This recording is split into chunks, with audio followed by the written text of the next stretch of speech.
banget sih. Ih, nggak apa-apa dong, kan kita perempuan harus cantik sih. Iya sih. Ya kan, setuju nggak? Setuju dong.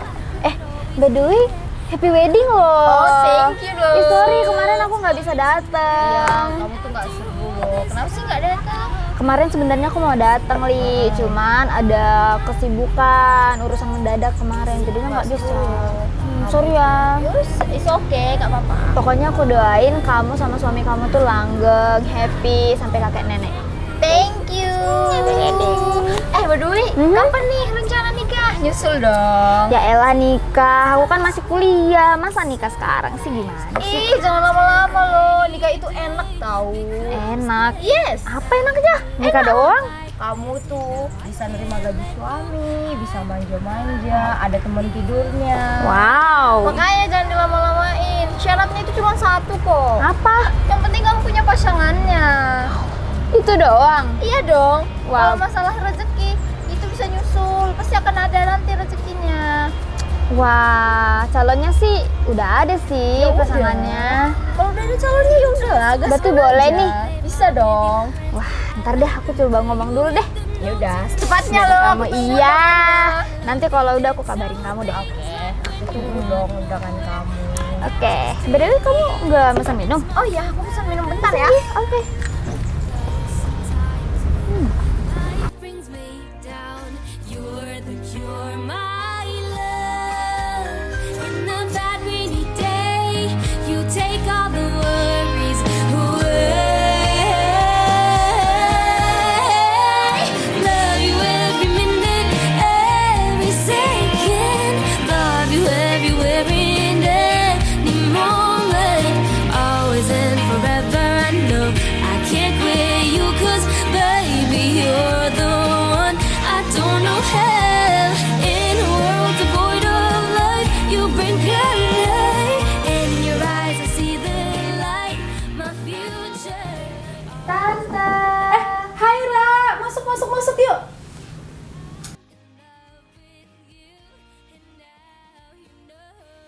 Sendirian aja nih. Iya dong Tan, masa sekampung sih?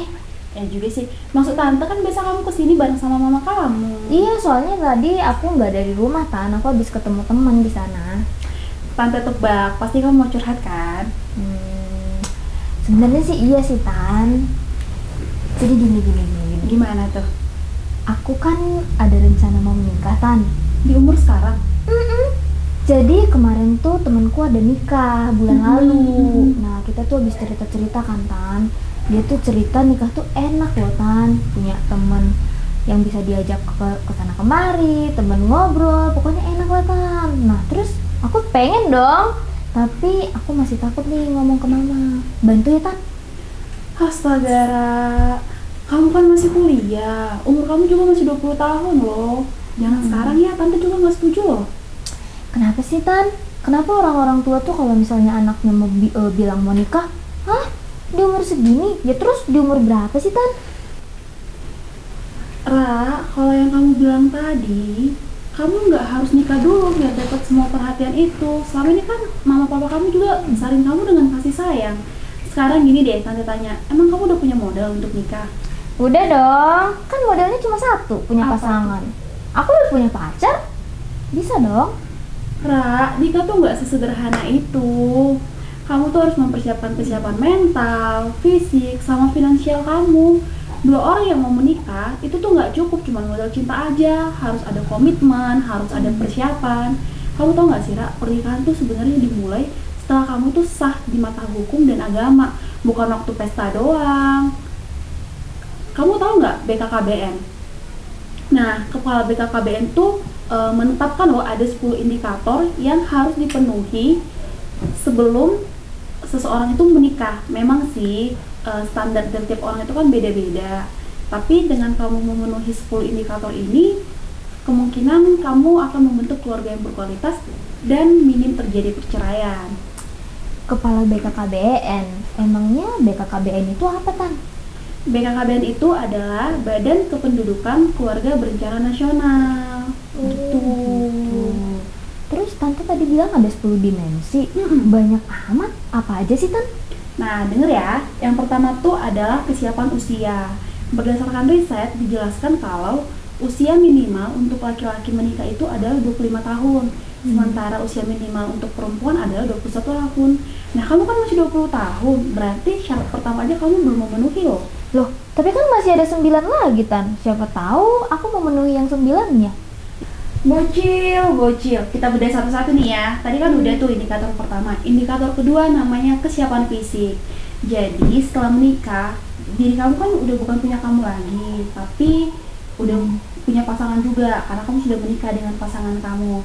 Nah, setelah menikah itu kamu harus bisa mencari nafkah, mengerjakan pekerjaan rumah, hingga melakukan aktivitas seksual. Nah, kesiapan fisik ini juga itu harus didukung sama medical check-up sebelum menikah. Jadi, kamu bisa tahu kondisi pasangan kamu kayak apa. Yang ketiga adalah kesiapan finansial. Memang sih, Ra, keluarga yang bahagia dan berkualitas itu nggak bisa ditentukan sama nominal rupiah. Tapi kita berpikir logis ketika kita ingin menjalin sebuah komitmen. Roda kehidupan itu kan pasti berputar. Kebutuhan rumah tangga itu banyak, belum lagi kebutuhan anak-anak. Jadi, harus dipersiapkan sebelum kita menikah. Sekarang tante tanya deh, emang kamu udah ada pendapatan bulanan untuk modal kamu menikah ke depannya? Ya belum dong, Tan. Aku kan masih kuliah. Pacar aku juga sih baru lulus sih, masih cari kerja juga. Ya, gimana dong? Nah, justru itu. Kamu mau kasih makan anak kamu apa kalau udah nikah nanti? Ya juga sih ya, Tan. Terus indikator yang lainnya apa aja lagi, Tan? Siapa tahu aku bisa memenuhi yang lainnya. Nah, indikator yang keempat itu namanya kesiapan mental. Berdasarkan pengalaman tante nih ya, Ra, kehidupan pernikahan tuh nggak selalu mulus loh. Waktu pacaran kamu pernah nggak cekcok sama pasangan kamu? Pernah sih. Nah, kehidupan pernikahan tuh lebih rumit lagi. Bisa aja kamu cekcok karena keuangan, anak-anak, keluarga, pokoknya banyak daerah. Makanya kamu perlu mempersiapkan mental untuk menghadapi permasalahan-permasalahan itu nantinya. Terus indikator yang kelima itu namanya kesiapan emosi. Mirip-mirip sih sama yang tadi. Tapi tante lihat kan emosi kamu masih suka labil ya. Kamu suka merengek nggak jelas. Nah, kalau kamu mau nikah, kamu tuh harus belajar mengontrolnya mulai dari sekarang. Lihat juga pasangan kamu. Kalau dia emosi, responnya kayak gimana sih? Terus kamu udah siap belum menerima dia dengan segala emosinya? Gitu, Ra. Yah, ribet amat ya, Tan. Tunggu dulu, Ra, masih ada 5 indikator lagi loh. Itu kenapa tante bilang menikah tuh gak sesederhana itu. 5 indikator itu indikator kesiapan sosial, indikator kesiapan moral, indikator kesiapan interpersonal, indikator keterampilan, sama indikator intelektual. Wah, dari bahasanya aja udah ribet banget, Tan. Apa aja tuh, Tan, artinya? Nah, kesiapan sosial itu maksudnya gini, Ra. Setelah menikah, kamu harus bisa beradaptasi dengan keluarga besar pasangan kamu, teman-teman pasangan kamu, bahkan organisasi yang harus kamu ikuti. Kalau di kita orang Batak, ya kamu harus ikut organisasi marga suami kamu dan juga mertua kamu. Sementara kesiapan moral itu artinya mempersiapkan kamu menjadi orang tua yang tahu cara didik anaknya. Ingat loh, Ra, moralitas itu sangat penting apapun agamanya. Dan setelah menikah, kamu punya tanggung jawab penuh untuk mengajarkan moral ke anak-anak kamu dan juga keluarga kamu. Oh, gitu ya, Tan. Wah, ribet amat ya. Terus kalau interpersonal itu apa, Tan? Nah, kalau kesiapan interpersonal itu berhubungan sama orang lain, Ra. Jadi pastikan sebelum menikah, kamu itu bisa beradaptasi dengan orang-orang yang latar belakangnya itu beda sama kamu. Karena kamu kan udah pasti masuk keluarga suami.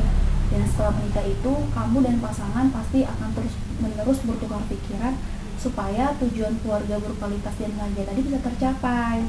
Nah, yang kesembilan itu namanya kesiapan keterampilan hidup. Misalnya membersihkan rumah, merawat anak, serta menjalankan masing-masing peran sebagai suami, istri, atau orang tua.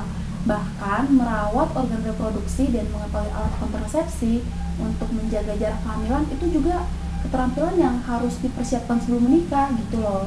Dan yang terakhir adalah kesiapan intelektual. Nah, kalau kesiapan ini tuh tercermin dari aktivitas pencarian kamu seputar informasi tentang kehidupan berkeluarga gitu lah. Itu 10 kesiapan yang harus dipersiapkan. Oh, jadi gitu ya Tan. Wah, ternyata nggak gampang ya Tan mau menikah. Terus ke 10 dimensi itu tuh harus dipersiapkan oleh perempuan aja atau laki-laki aja atau dua-duanya Tan? Tentu aja sama keduanya, karena kan tujuannya adalah keluarga yang berkualitas. Jadi tanggung jawab dua-duanya dong.